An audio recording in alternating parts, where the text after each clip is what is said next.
दोस्त, आज हम एक बहुत ही महत्वपूर्ण विषय पर चर्चा करेंगे। आज हम बात करेंगे सिक्योर कोडिंग की। सिक्योर कोडिंग क्या है और ये क्यों जरूरी है, ये जानना बहुत महत्वपूर्ण है। ये सॉफ्टवेयर बनाने का एक ऐसा तरीका है जिससे हैकर्स का काम मुश्किल हो जाता है। सिक्योर कोडिंग का मुख्य उद्देश्य है कि सॉफ्टवेयर को इस तरह से डिजाइन किया जाए कि उसमें वल्नरेबिलिटीज न रहे। जैसे हम अपने घर में ताले और सीसीटीवी लगवाते हैं, वैसे ही सॉफ्टवेयर में भी सिक्योरिटी जरूरी है। ये ताले और सीसीटीवी हमारे घर की सुरक्षा के लिए होते हैं, वैसे ही सिक्योर कोडिंग हमारे सॉफ्टवेयर की सुरक्षा के लिए होती है। अगर सॉफ्टवेयर सिक्योर नहीं होगा तो हैकर्स उसमें घुसकर डेटा चुरा सकते हैं। डेटा चोरी से न केवल यूजर्स का पर्सनल इंफॉर्मेशन खतरे में पड़ता है, बल्कि कंपनी की भी बहुत बड़ी हानि हो सकती है। वो सॉफ्टवेयर को खराब भी कर सकते हैं। इससे सॉफ्टवेयर की फंक्शनैलिटी प्रभावित होती है और यूजर्स का ट्रस्ट भी कम हो जाता है। ये एक कंपनी के लिए बहुत बड़ा नुकसान हो सकता है। फाइनेंशियल लॉस के साथ साथ कंपनी की रेपुटेशन भी दांव पर लग जाती है। सिक्योर कोडिंग से हम सॉफ्टवेयर को स्ट्रांग बनाते हैं। ये एक प्रोएक्टिव अप्रोच है जो पोटेंशियल थ्रेट्स को पहले ही न्यूट्रलाइज कर देती है। इससे यूजर्स का डेटा सेफ रहता है। यूजर्स को यह विश्वास होता है कि उनका डेटा सुरक्षित हाथों में है और कंपनी की रेपुटेशन भी बच जाती है। एक सिक्योर सॉफ्टवेयर न केवल यूजर्स का ट्रस्ट जीतता है, बल्कि मार्केट में भी अपनी एक अलग पहचान बनाता है। तो आगे बढ़ते हैं और सिक्योर कोडिंग के कुछ इंपॉर्टेंट टॉपिक्स के बारे में जानते हैं। सिक्योर कोडिंग के प्रिंसिपल्स, बेस्ट प्रैक्टिसेस और टूल्स के बारे में जानना बहुत जरूरी है, ताकि हम एक रोबस्ट और सिक्योर सॉफ्टवेयर बना सकें। एसक्यूएल इंजेक्शन एक कॉमन हैकिंग टेक्निक है। इसमें हैकर वेबसाइट के डेटाबेस में घुसने की कोशिश करता है। वो वेबसाइट के फॉर्म्स में कुछ स्पेशल कोड डालते हैं। For example, imagine a login form. Normally you enter your user name and password, but a hacker might enter some code in the username field. If the website is not secure, this code can give the hacker access to the entire database. To prevent SQL injection, we can use techniques like prepared statements. These statements tell the database to treat all user input as data, not code. This makes it very difficult for hackers to inject malicious code. Cross-site scripting XS एक और common web security vulnerability है। ये vulnerability attackers को मौका देती है कि वो यूजर्स के ब्राउजर्स में मलिशियस स्क्रिप्ट्स इंजेक्ट कर सकें।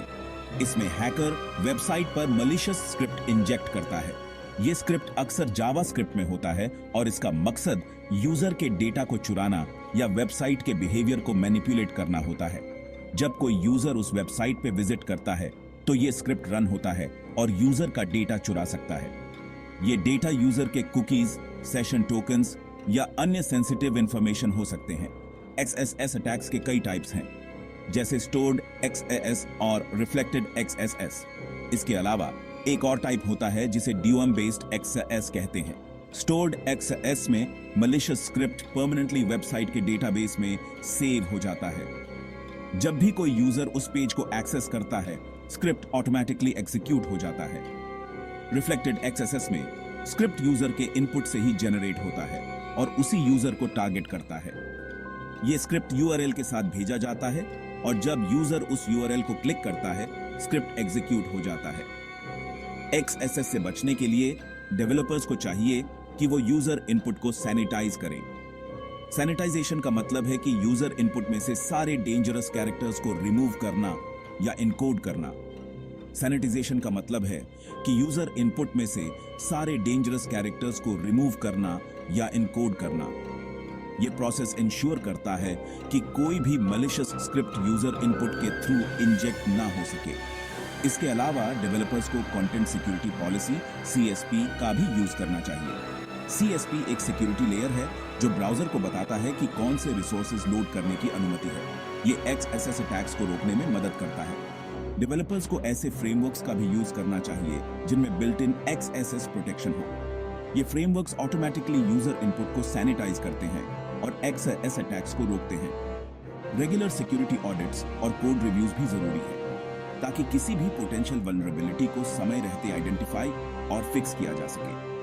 यूजर्स को भी सेफ ब्राउजिंग प्रैक्टिसेस के बारे में एजुकेट करना चाहिए, ताकि वो सस्पिशियस लिंक्स और वेबसाइट से बच सकें। CSRF एक ऐसा अटैक है जिसमें हैकर यूजर को बिना बताए उसके अकाउंट से कुछ एक्शन परफॉर्म करने के लिए फोर्स करता है। यह अटैक बहुत ही खतरनाक हो सकता है क्योंकि यूजर को पता भी नहीं चलता कि उसके अकाउंट से कुछ अनऑथराइज्ड एक्शंस हो रहे हैं। यह अटैक यूजर के ब्राउजर कुकीज का यूज करता है। कुकीज यूजर की ब्राउजिंग हिस्ट्री और सेशन इंफॉर्मेशन को स्टोर करती हैं और हैकर इन्हीं कुकीज का फायदा उठाकर अटैक करता है। For example, imagine a website where you can transfer money. यह वेबसाइट बहुत ही सिक्योर लगती है और आप उस पर भरोसा करते हैं। अ hacker could create a fake website that looks exactly like the real one. ये फेक वेबसाइट देखने में बिल्कुल असली वेबसाइट जैसी लगती है, जिससे यूजर को कोई शक नहीं होता। When you visit the fake website and click on the transfer money button, the hacker can steal your money. ये प्रोसेस बहुत ही जल्दी और बिना किसी वार्निंग के हो जाता है, जिससे यूजर को पता भी नहीं चलता कि उसका पैसा चोरी हो गया है। CSRF से बचने के लिए डेवलपर्स को चाहिए कि वो हर रिक्वेस्ट के साथ एक यूनिक टोकन सेंड करें। ये टोकन एक तरह का सिक्योरिटी मेजर है जो यूजर की आइडेंटिटी को वेरीफाई करता है। ये टोकन सर्वर साइड पे जनरेट होता है और यूजर के सेशन से लिंक होता है। जब भी यूजर कोई रिक्वेस्ट भेजता है, ये टोकन उस रिक्वेस्ट के साथ जाता है। इससे सर्वर ये वेरीफाई कर सकता है कि रिक्वेस्ट जेन्युइन यूजर ने भेजी है या किसी हैकर ने। अगर टोकन मैच नहीं होता तो सर्वर उस रिक्वेस्ट को रिजेक्ट कर देता है, जिससे हैकर का अटैक फेल हो जाता है। इस तरह CSRF अटैक से बचने के लिए यूनिक टोकन का यूज बहुत ही इफेक्टिव तरीका है। सेक्शन 5, ऑथेंटिकेशन और ऑथराइजेशन। किसको क्या एक्सेस? ऑथेंटिकेशन और ऑथराइजेशन वेब सिक्योरिटी के दो इंपॉर्टेंट पिलर्स हैं। ऑथेंटिकेशन का मतलब है यूजर की आइडेंटिटी वेरीफाई करना। ऑथराइजेशन का मतलब है यूजर को स्पेसिफिक रिसोर्सेज और एक्शंस के लिए एक्सेस देना। स्ट्रॉन्ग ऑथेंटिकेशन के लिए डेवलपर्स को चाहिए कि वो सिंपल पासवर्ड से अवॉइड करें। 2 फैक्टर ऑथेंटिकेशन यानी 2FA का यूज करना एक बेहतर ऑप्शन है। ऑथराइजेशन के लिए डेवलपर्स को रोल बेस्ड एक्सेस कंट्रोल यानी RBAC जैसे टेक्निक्स का यूज करना चाहिए। Section 6, session management, online safety का राज। सेशन मैनेजमेंट यूजर के लॉगिन स्टेट को ट्रैक करने का प्रोसेस है। जब कोई यूजर वेबसाइट पे लॉगिन करता है तो सर्वर एक यूनिक सेशन आईडी जनरेट करता है। ये आईडी यूजर के ब्राउजर में स्टोर होता है, usually as a cookie. Secure session management के लिए डेवलपर्स को चाहिए कि वो सेशंस को टाइम आउट करें after a period of inactivity. उन्हें यह भी इंश्योर करना चाहिए कि सेशन आईडीज गेस करना मुश्किल हो। सेक्शन 7, डेटा वैलिडेशन, गलत इनपुट से बचो। डेटा वैलिडेशन यूजर इनपुट को वेरीफाई करने का प्रोसेस है। यह इंश्योर करता है कि यूजर ने सही फॉर्मेट में डेटा एंटर किया है। डेटा वैलिडेशन SQL इंजेक्शन और XSS जैसे अटैक से बचने के लिए बहुत इंपॉर्टेंट है। डेवलपर्स को चाहिए कि वो सर्वर साइड पे डेटा वैलिडेशन परफॉर्म करें। उन्हें यह भी इंश्योर करना चाहिए कि data validation rules consistently apply हों। सेक्शन 8, एरर हैंडलिंग और लॉगिंग। गलतियों से सीखो। एरर हैंडलिंग और लॉगिंग सिक्योर कोडिंग के इंपॉर्टेंट एस्पेक्ट्स हैं। एरर हैंडलिंग अनएक्सपेक्टेड इवेंट्स को ग्रेसफुली हैंडल करने का प्रोसेस है। लॉगिंग एप्लीकेशन इवेंट्स को रिकॉर्ड करने का प्रोसेस है। डेवलपर्स को चाहिए कि वो इंफॉर्मेटिव एरर मैसेजेस प्रोवाइड करें। उन्हें सेंसिटिव इंफॉर्मेशन को एरर मैसेजेस में लीक नहीं करना चाहिए। लॉगिंग से डेवलपर्स को सिक्योरिटी इंसिडेंट्स को आइडेंटिफाई करने और डीबग करने में मदद मिलती है।